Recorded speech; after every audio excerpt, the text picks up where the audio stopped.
नमस्ते, कैसे हो बच्चों। आज त्यागी गुरु फिजिक्स क्लासेस में 12th Hindi medium chapter number 5 का टॉपिक है सेल। सेल का इंट्रोडक्शन लेते हुए फिर पढ़ेंगे सेल का श्रेणी क्रम और समांतर क्रम संयोजन। मस्ती के साथ पढ़िए, नो टेंशन। तो आइए देखिए सेल। सेल क्या होता है बेटा, ये किसी विद्युत परिपथ के अंदर स्थायी विद्युत धारा देता है। सेल जैसा कि आप जानते हैं, टॉर्च का सेल हो, बैटरी का सेल हो, इन्वर्टर की बैटरी हो, एक्सेट्रा, रेडियो का सेल हो, ये सेल आपने खूब देखे, घड़ी का सेल हो, ये सब सेल होते हैं जो स्थायी विद्युत धारा परिपथ को देते हैं। अब बात आती है सेल की क्लासिफिकेशन की। तो सेल दो प्रकार के होते हैं बच्चों, दो प्रकार के, प्राथमिक सेल और द्वितीयक सेल। प्राथमिक सेल और द्वितीयक सेल कैसे पहचानेंगे कि प्राथमिक सेल कौन सा है। सिंपली अपने मन में सोचो कि जो प्राथमिक सेल है, आप दिमाग में डालिए कौन सा, रेडियो वाला सेल, टॉर्च वाला सेल अपने दिमाग में डालिए। तो सेल के अंदर क्या होता है, एक रासायनिक विलयन होता है, विद्युत अपघट्य होता है। तो विद्युत अपघट्य क्या करता है, रासायनिक क्रिया करता है, यानी केमिकल रिएक्शन होती है। तो ये प्राथमिक सेल होता है, वो क्या करता है, वो बेटा रासायनिक ऊर्जा को कन्वर्ट करता है, रासायनिक ऊर्जा को कन्वर्ट करता है इसमें विद्युत ऊर्जा में, इसमें विद्युत ऊर्जा। पहली खासियत है इसकी, एक ऐसा सेल जो रासायनिक ऊर्जा को विद्युत ऊर्जा में परिवर्तित करता है, उसे हम प्राथमिक सेल कहते हैं। अब प्राथमिक सेल में थोड़ा सा ये है कि ये कम समय तक धारा देता है, कम समय तक। ओके बेटा। दूसरी बात, दूसरा अगर पॉइंट करें तो बेटा इन्हें आप चार्ज नहीं कर सकते, ये पुनः आवेशित नहीं हो सकते, इन्हें आप चार्ज नहीं कर सकते।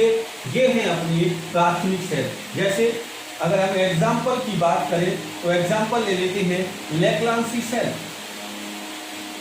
लेक्लांसी सेल ये बेटा किसका उदाहरण है, ये उदाहरण है प्राथमिक सेल का।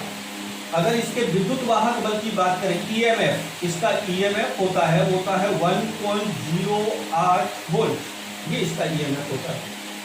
एक और एग्जांपल ले लेते हैं इसका, एक होता है डेनियल सेल।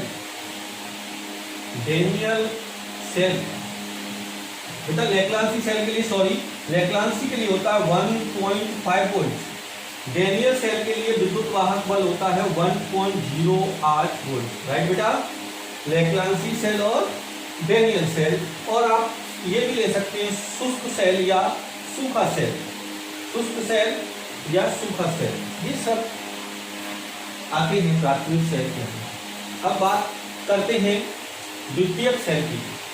तो बेटा द्वितीयक सेल क्या है, जो द्वितीयक सेल है इसमें आप ऐसे कह सकते हैं, जैसे याद करिए इन्वर्टर की बैटरी क्या करती है, पहले उसे चार्ज करते हैं, तो इसका मतलब पहले वो विद्युत ऊर्जा उसके अंदर किसमें कंजर्व हो रही, इकट्ठी हो रही है, रासायनिक ऊर्जा के रूप में।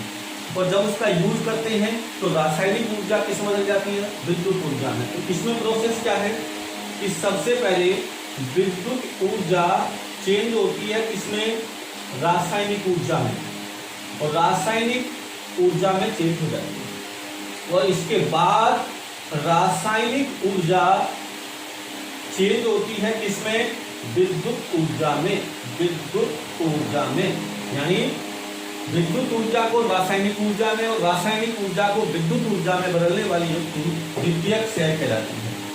अगर इसके एग्जांपल्स की बेटा बात करें तो इसके एग्जांपल में आ जाता है सीसा संचायक सेल। सीसा संचायक सेल, जैसा कि आप जानते हैं इसका जो ईएमएफ होता है 2.2 वोल्ट, और एक होता है आपका NiFe निकिल फेरस सेल, इसका विद्युत वाहक बल जो होता है 1.36 वोल्ट, 1.36 वोल्ट। अब हम बात करते हैं कि ये जो सेल है इसमें ये विद्युत वाहक बल क्या था, बात किसकी करेंगे, विद्युत वाहक बल। एक और बात बेटा आपको बताऊं कि अगर हम द्वितीयक सेलों को अगर हम श्रेणी क्रम में जोड़ते चले जाएं तो उसे हम कहते हैं बैटरी। जैसे मान लो ये सेल है, इसको इससे जोड़ दिया, इसको इससे जोड़ दिया, तो ये कहलाएगी अपनी बैटरी। क्या कहलाएगी? बैटरी। ओके बेटा, तो अब हम बात कर लेते हैं कि जो सेल है इसमें बात करते हैं विद्युत वाहक बल, जिसे कहते हैं इलेक्ट्रोमोटिव फोर्स, ईएमएफ। और एक होता है टर्मिनल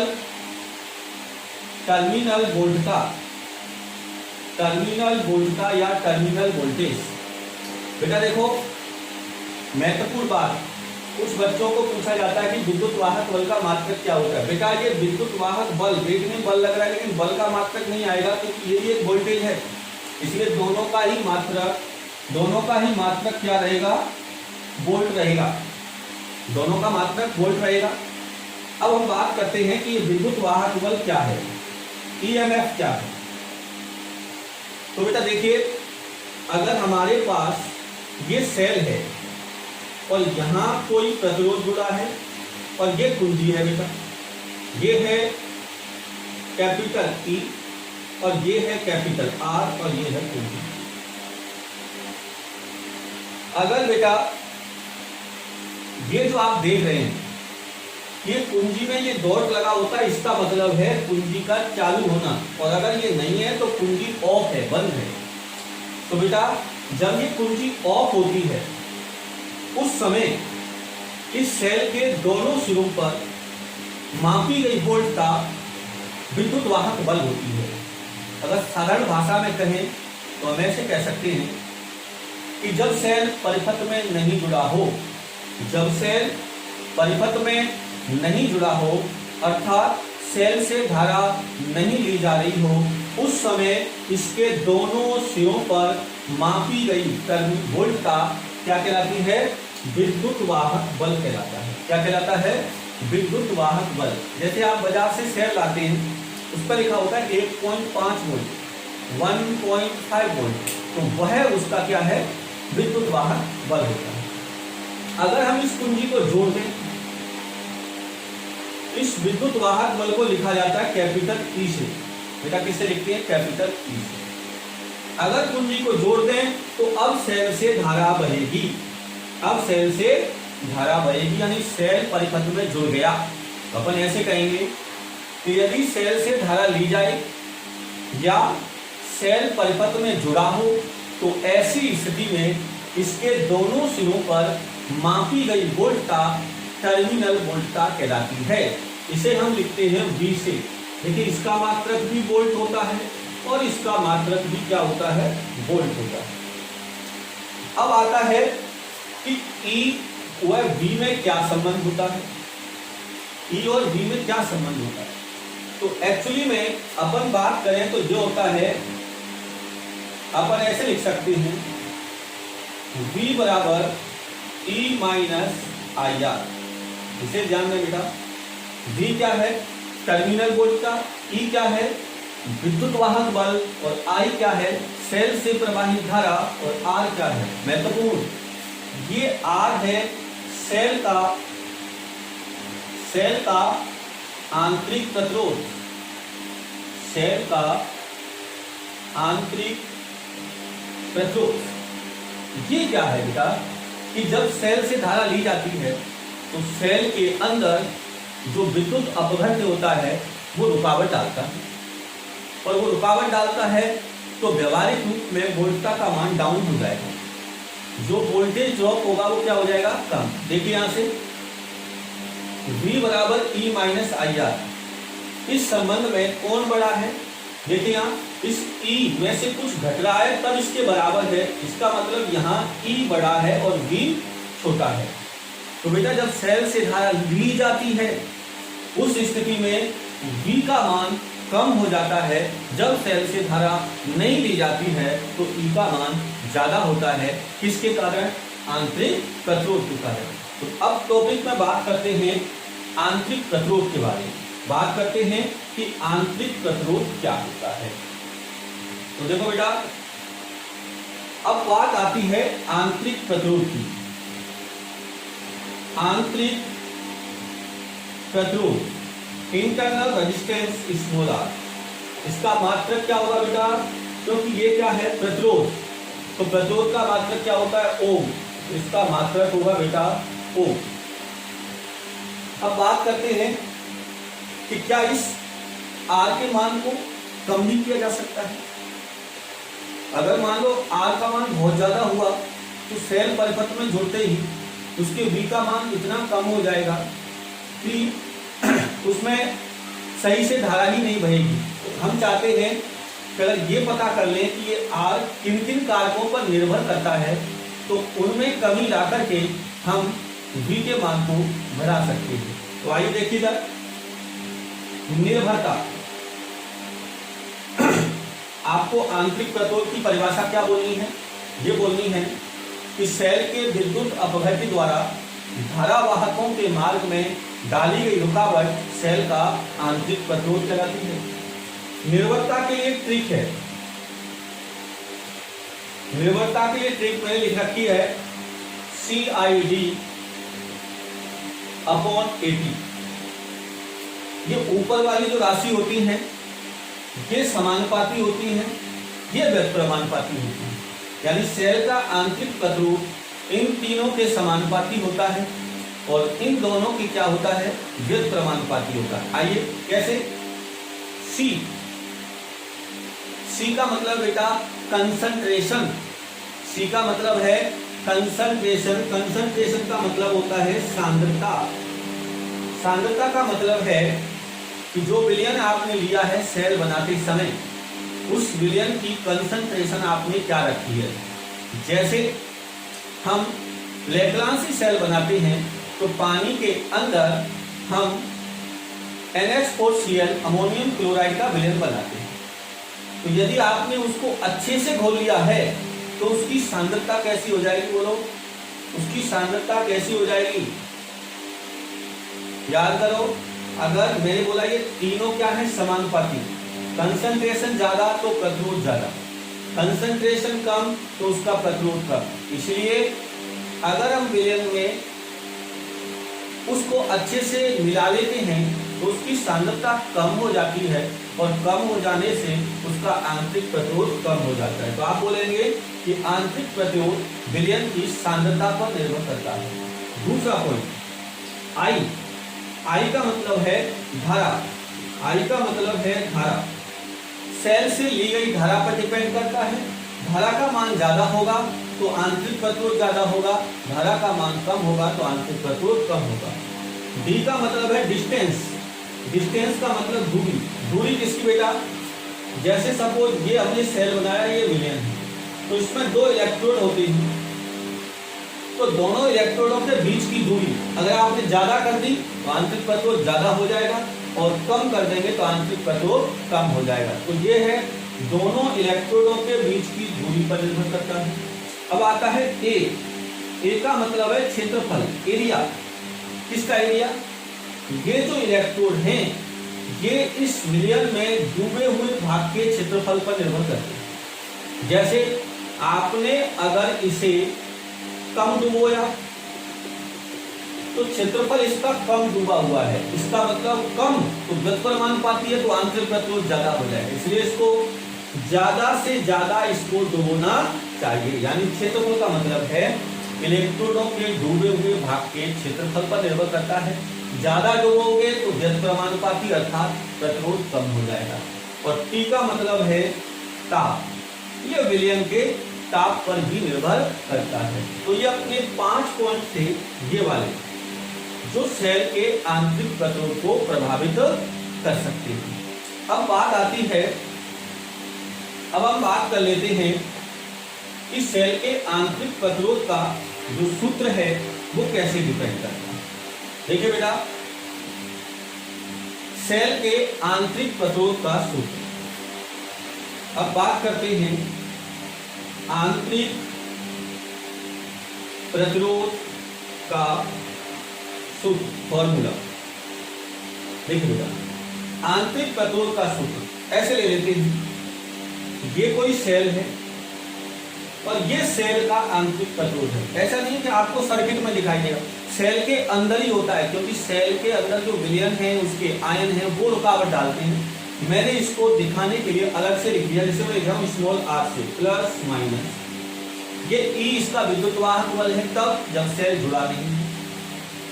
इसके बाद यहाँ आएगा प्लस, यहाँ से आ जाएगा, ये है बाह्य प्रतिरोध जिसे लोड कहते हैं, और यहाँ आ जाएगी कुंजी, और इस प्रकार इस परिपथ को अपन जोड़ देंगे, ये इससे धारा। राइट बेटा, अब हम इसका सूत्र निकालना चाहते हैं, आंतरिक प्रतिरोध का सूत्र जो ये आता है R बराबर E minus V upon V into R, ये प्रूफ करना है, ये फॉर्मूला प्रूफ करना है। तो अभी मैंने आपको बताया रिलेशन होता है विद्युत वाहक बल और टर्मिनल वोल्टता में, तो ये होता है V बराबर E माइनस IR। राइट बेटा, तो यहां से इसको पक्षांतर करके लाएंगे तो ये हो जाएगा IR बराबर E माइनस V, V इधर गया तो माइनस V, तो ये R बराबर हो जाएगा E माइनस V बटे I, E माइनस V बटे I। और ओम के नियम से, ओम के नियम से क्या होता है बेटा, V equal to IR, V equal to IR, यहाँ जो V होगा वो ये R है, इसमें बहने वाली धारा के तुल्य होगा। तो अब ये हो जाएगा यहाँ से I बराबर V अपॉन R, और ये वैल्यू यहाँ पुट कर दीजिए, ये हो जाएगा R बराबर E minus V upon V by R, तो R कहाँ चला जाएगा, ऊपर चला जाएगा। तो सेल के आंतरिक प्रतिरोध का सूत्र हो जाएगा E माइनस V बटे V इंटू R, E विद्युत वाहक बल, V टर्मिनल वोल्टता, R बाह्य प्रतिरोध और स्मॉल r आंतरिक प्रतिरोध। अब एक महत्वपूर्ण बात, यह रिलेशन हमेशा लागू नहीं होगा, ये कंडीशन है इसकी।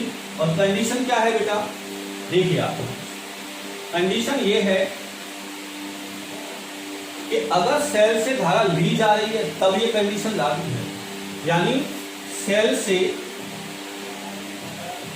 से धारा ली जा रही है, इसका मतलब है अगर ये सेल है तो सेल से धारा ली जा रही है, अर्थात सेल सर्किट में जुड़ा है। राइट, तो ऐसी स्थिति में ये प्लस और ये माइनस, तो ये है, ये अगर ये तीर का निशान सेल से इधर प्लस से निकल रहा है और माइनस में प्रवेश कर रहा है, इसका मतलब सर्किट में धारा ली जा रही है, तब रिलेशन आएगा कि E इक्वल टू, तब रिलेशन आएगा V equal to E minus IR, याद रहे। लेकिन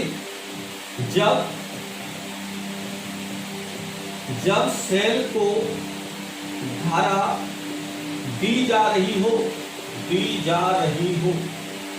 मतलब यहां से ली जा रही है, अर्थात ये हो रहा है डिस्चार्ज हो रहा है सेल। डिस्चार्ज का मतलब है अनावेशित, और ये क्या हो रहा है, जब सेल चार्ज हो रहा है, चार्ज आवेशित हो रहा है, तो ऐसी स्थिति में अगर सेल चार्ज हो रहा है बेटा, तो चार्ज होते समय धारा सेल के अंदर जाएगी ऐसे, और इससे बाहर।